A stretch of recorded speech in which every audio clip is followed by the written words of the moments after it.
सभी को राधे राधे। हमारे चैनल में फिर से आप लोगों का एक बार और स्वागत है। कल तक हमने बात की कि राम जी जो है वाल्मीकि आश्रम में गए शिक्षा ग्रहण करने के लिए, अर्थात गुरुकुल गए हो। अब गुरुकुल का जब उनकी शिक्षा पूरी हो जाती है तो क्या करते हैं, अब हम आगे की कथा आपको बताते हैं। परंतु आगे चलने से पहले जो कोई चैनल में नया हो, न्यू हो, वह चैनल को सब्सक्राइब, लाइक, शेयर जरूर करिए, क्योंकि कथा आपकी व्यथा को कथा ही आपकी व्यथा बदल जाती है। मतलब कोई आपके ऊपर कष्ट है, यदि वो कथा सुन लेता है तो आपकी जो आपके ऊपर जो मतलब जो आपके मन में शंका है या दुख है, इस कथा से ही आपका दुख दूर हो जाता है। इसलिए कथा को हमें सुनना चाहिए और दूसरों को शेयर करना चाहिए। तो हम बात करें श्री रामचंद्र भगवान के बारे में। उन्होंने शिक्षा पूरी हो गई उनकी, फिर जो है वे अपने घर को आने लगे। घर को आए, कुछ दिन वहाँ पे आराम किए।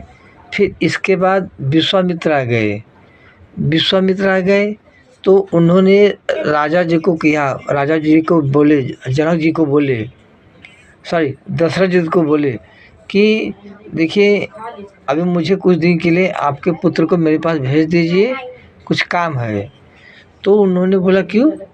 बोला अब तो कुछ काम है, राक्षस जाति लोग जो है हम ऋषियों को बहुत तकलीफ दे रही है।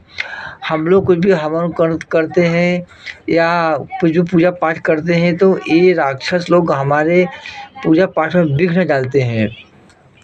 ये सब रावण की माया है, ये सब रावण के लोग हैं, ये लोग करवाते हैं। तो हम चाहते हैं कि कुछ दिनों के लिए जो है आप राम और लक्ष्मण को हमारे पास छोड़ दो।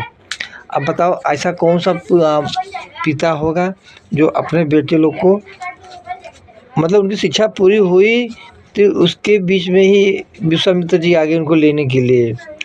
तो यदि आपका पुत्र समझो विदेश से पढ़ के आ रहा हो या मुंबई से पढ़ के गाँव गया हो, आपके पास आया हो रहने के लिए कि शिक्षा पूरी हो गई, अर्थात आपका जो कोर्स था पूरा हो गया, 5 साल 10 साल का जो भी कोर्स था 3 साल का वो पूरा हो गया, अब आप गांव आ गए हो।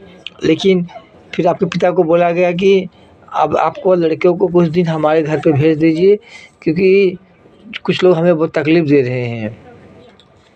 तो पहले दशरथ जी को बहुत तकलीफ हुई, लेकिन बाद में जब विश्वामित्र ने उनको समझाया कि राम जी का जन्म अर्थात अवतार इसलिए हुआ ही है, तब उनकी समझ में बात आई और